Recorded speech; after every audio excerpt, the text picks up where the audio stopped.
Coming up on today's Alabama Football Report, you're probably not going to believe what Stephen A. Smith, and Joel Klatt had to say about Kalen DeBoer and the Alabama Crimson Tide. Before we dive into it, I want to do a pulse check on your confidence level for the Crimson Tide this upcoming season. 1 to 10 is your scale. 1 on the low end, 10 on the high end. Go vote for me in the comment section of today's show. Let's begin with Stephen A. Smith, who frankly ripped, called out, criticized, pick your verb, Kalen DeBoer when speaking on the Paul Finebaum show. Here's what Stephen A. Smith had to say to Paul. I'm not a fan of Kalen DeBoer as the successor to Nick Saban.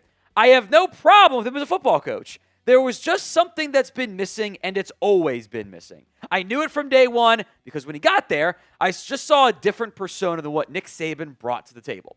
And when you have somebody that's successful, I don't want to say you want a copycat, but you want to have someone that identifies with who Nick Saban was, what worked for him, what made it successful, and want to try to duplicate and replicate those habits to some degree.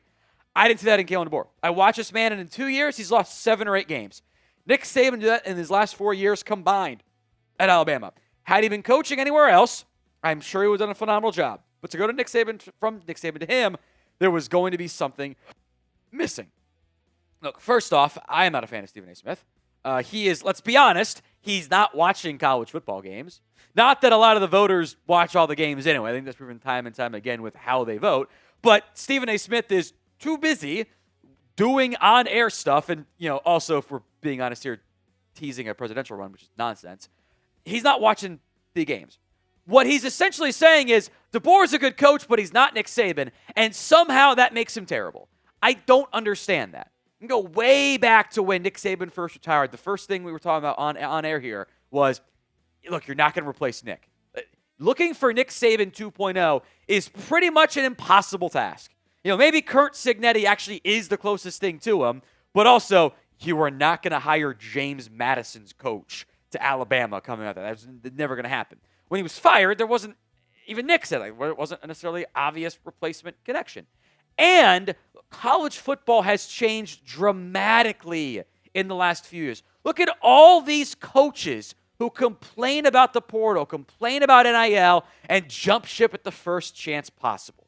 Kalen DeBoer could have done that this year. He could have tried to go to Michigan or Penn State. And he's like, no, I'm not leaving. And I give him credit for that. We also cannot claim, they've won games, by the way.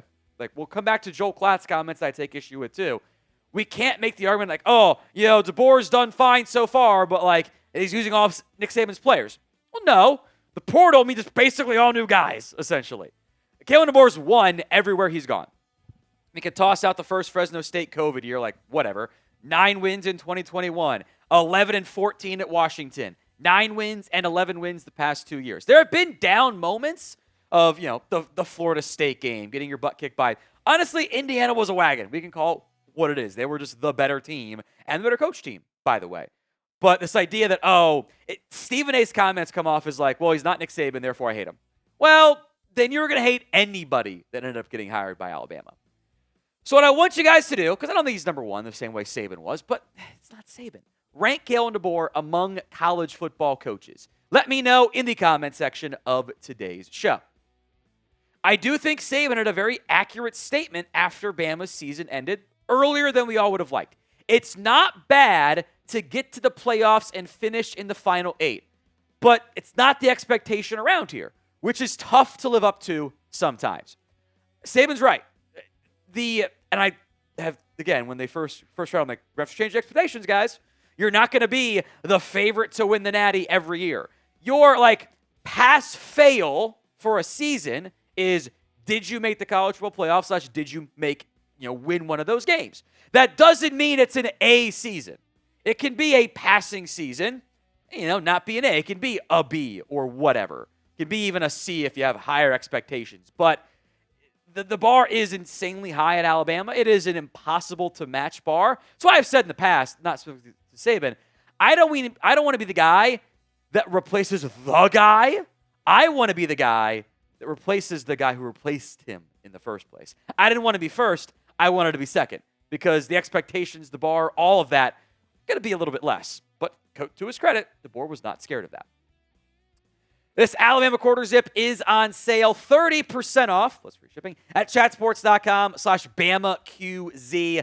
Link will be in the comments section and the description of today's show. That's chatsports.com/BamaQZ. Perfect as the weather finally starts to get a little bit warmer, but isn't as warm as it needs to be for just a shirt and t-shirt and shorts. Links in the comments section and the description of today's show. Let's go to Joel Klatt, and at least he watches games, and it's his job, right? He laid out why he's worried about Alabama football moving forward. Said, we all just assume this program is going to be just fine and they'll be great. But the reality is they've quickly descended into a place that when I think about their conference, I don't think about them initially.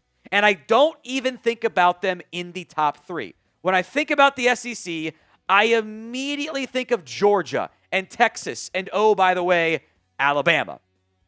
Look, I get it from Georgia's perspective. Alabama did win the SEC regular season last year. We do know that. That totally lost in the water, but that was a thing. Also, Texas didn't make the college football playoff. I think a lot of that is hype-based, which, hey, maybe it's nice not to deal with so much hype and expectations. At the same time, I do understand where Joel Klatt is coming from. I would also argue, isn't that more about conference expansion? We weren't thinking about Texas in the SEC 3-4 years ago because they weren't in the SEC. So, it changed the numbers game altogether. Now, what I took issue with was this quote from Klatt. They are on a trajectory that is down, and I don't think that is going to stop. They have to level out at some point in order to start going back up. But I don't sense that moment of them leveling out. I think that win against Georgia on the road last year was fantastic. There's no doubt. Man, I don't see this team turning it around. I don't love what's going on down there. This is where I'm not on board with what Klatt's talking about from Alabama. I feel like maybe it's because of the way the year began and ended with FSU and Indiana, but explain to me how going from 9 wins and no college football playoff berth to 11 wins and a college football playoff win is worse. That is literally better. It might not be as better as everyone wanted, but you won 2 more games this year, including a college football playoff road win, which hadn't happened before. So I am confused as to how what we saw from 2025 to 2024 is actually worse. So the goal every year, make the college football playoff, see what happens, and win some games, go on a run. Will Alabama make the college football playoff again this year? Now, I will say the general expectation from around the college football landscape certainly seems to sound like there's not as much optimism about Alabama. They're 21st in ESPN, 15th in CBS Sports, 17th for On3, 11 for USA Today, 20 for Fox Sports, 20 for The Athletic, 12 for both Yahoo Sports and Sporting News. Part of me does wonder how much of that is going to be what quarterback play do you get? A lot of the teams above them have I'll say, more known quarterback. A&M has had, everybody, but I was very unimpressed by Marcel Reed, especially down the stretch last year. Also worth mentioning, you think downward trend. You think, you're losing all this talent. Well, Bama's recruiting super well. They were number 2 in the 2026 recruiting class, ahead of everyone but USC. In 2025, when it was all the SEC programs, I guess that fits Klatt's mindset, Texas, Georgia, and Alabama. So it doesn't really track for me. And I get the portal, it changes, etc. But the Husky Harsin joke was it was a joke. He's recruited super well. The 2027 class, by the way, has a shot to be the number 1 in the nation. I think any demise of Alabama, outside of what Stephen A. said, of it's not going to be the same under same, which it's not. It's never going to be. But this Bama's now, they're almost saying bad, I feel like. That's not, I think that's premature. They will not be Saban's tide again. It's never going to be the same level of sheer dominance. I question how much of that sheer dominance we're going to get in this new era of college football, period. But can still be successful. We'll have you covered here on the Alabama Football Report. More free YouTube videos. So if you haven't already, hit that sub button if you haven't already. Free, simple, and easy to do. Before we go, I want to do some trolling. 2 more Georgia Bulldog players arrested for reckless driving. Chris Cole, who is set to be like probably their top inside linebacker, and Darren, I'm going to go with IK because I can't pronounce that last name, both arrested for reckless driving, speeding, etc. I get that Athens PD is very stringent. You know what you can simply do? What if you just don't drive recklessly? Like, what if you stopped doing things that drew the attention of Athens PD? If you're going, let's be honest, guys, if you're going 5 over the speed limit, they're not going to charge you with reckless driving. Now, if you keep on racing and doing stuff with your fast cars, different conversation. How does this keep happening at Georgia? It blows my mind. Every month there's something. London Seymour got 11 felonies early, like 2 weeks ago. It blows my mind. So, stop being silly, but also, like, it's funny because it's on Alabama.